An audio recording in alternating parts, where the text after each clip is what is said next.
My pap was one of the most stubborn people that I have known. Glenn Wayne Knight lived almost all, or maybe all of his 90 years in Greene County, Pennsylvania, and you could just not tell him anything.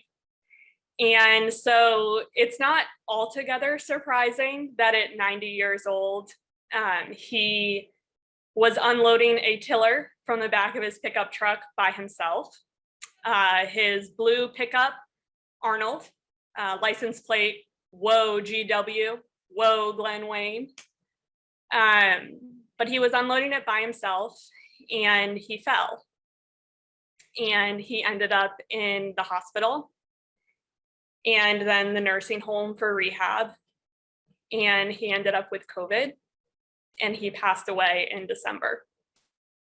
And that is how I found myself making the drive across the state to Greene County this spring to take a walk through my grandparents' home and help my aunt and my mom where I could as they set up for the estate sale and plan to sell the house.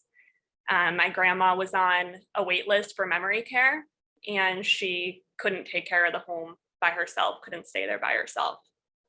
And I remember driving into their driveway and parking my car right behind Arnold, ready for the estate auction.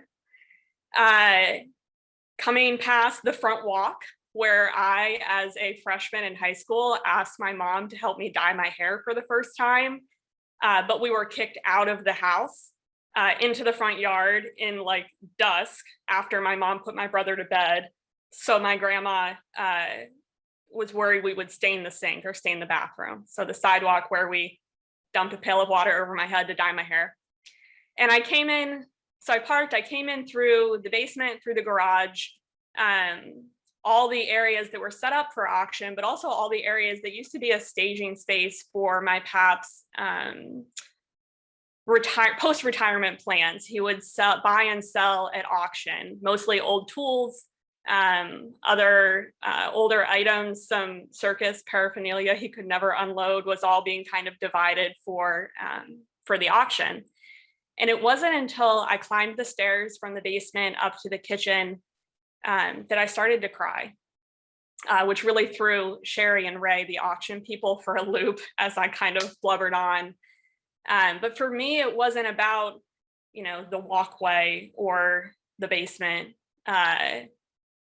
It was about the juice glass that was still on the kitchen windowsill. And it was about the futon marked for auction in the guest bedroom, the awful, uncomfortable futon that my sister and I slept on every Christmas, trying to catch a few more hours of shut-eye before my brother jumped on our heads and told us Santa was here.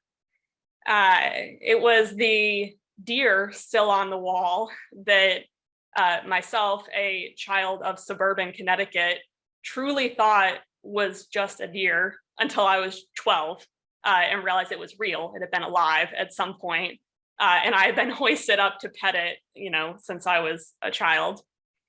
It was about all these things coming together for the memories that surprised me to feel homesick for a place that wasn't my home.